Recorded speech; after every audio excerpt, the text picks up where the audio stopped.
बेय अकि लटि अख श्लोक अकि दुहन एक श्लोक एक दिन a shloka a day from Panchasthavi chapter 3 and shloka number 7 Indur madhya gatam mrigank sadishchayam manoharineem pandutpull saroruhasan gatam sinigd pradeep chavim varshantim amritam bhavani भवतीम ध्यायन्ति ये देहिनः स्ते निर्मुक्ति रुजो भवन्ति प्रोजन्त तांदूरतः।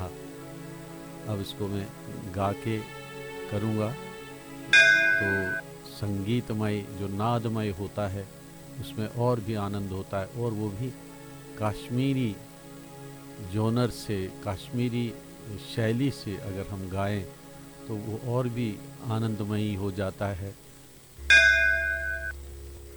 इंदोर मध्य गतां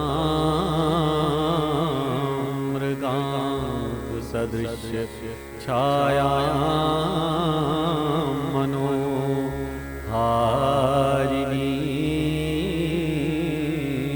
पाण्डुपुल्सरोरुहासनगतां स्निग्ध प्रदीप छविं वर्षन्तीममृतं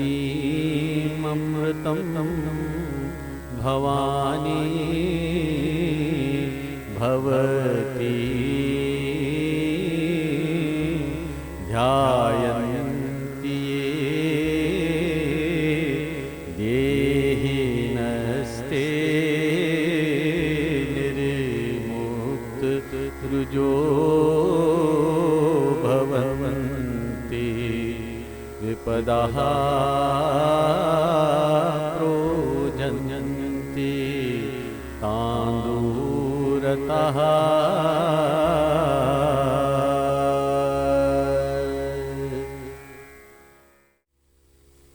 गायन में तो आनंद ही है।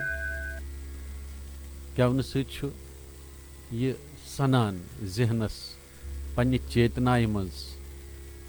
It's wonderful when we sing these hymns, these shlokas from the treatise of Mahatripura Sundari। अर्थात जो हमने अभी यह गायन किया उसका अर्थ क्या है? जो सीधे उस दिव्य ज्ञान भूमि ज्ञान स्वरूप स्थान से जहाँ स्वयं महामाहेश्वराचार्य स्वामी श्री राम विराजमान थे, उस स्थान से यह अर्थ हम तक पहुँचा है।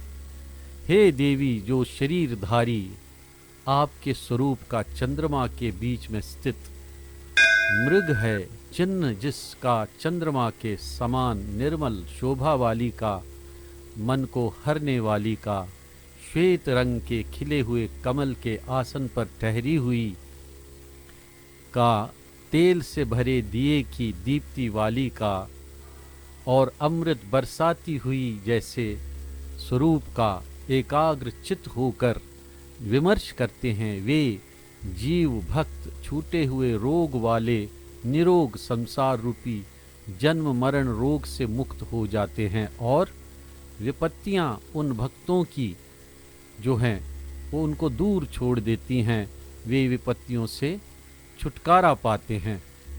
What a wonderful expression, निरोग होना। जैसे हम हमेशा प्रार्थनारत रहते हैं, ऐसा कहा भी गया है कि जो रोग हैं 70% रोग हम इनवाइट करते हैं, खुद अपने सोच से उनको अपने अंदर निर्मित करते हैं। तो उसका अर्थ यही हुआ कि उन रोगों का जो मतलब उनको ठीक करने का जो क्रम है वो हमारे मन से ही हो सकता है, और यही तो यहाँ भी वर्णित है। अर्थात पंचस्तवी एक डॉक्टर भी है, हमें हमारा मार्गदर्शन करने में कहीं भी नहीं छूटती, चाहे वो हमारे स्वास्थ्य से संबंधित हो, चाहे वो हमारी प्रॉस्पेरिटी से, चाहे वो हमारा अंतर आनंद आत्मज्ञान की ओर अग्रसर होना हो, अर्थात इच्छा, ज्ञान और क्रिया, यही तो 3 आयाम हैं। इच्छा होगी तो हम ज्ञान की ओर बढ़ेंगे, ज्ञान होगा तब हम क्रिया की ओर बढ़ेंगे।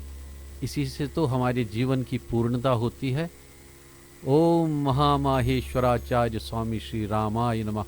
ओम नमः त्रिपुर सुंदर्यै। सभी स्वस्थ रहें।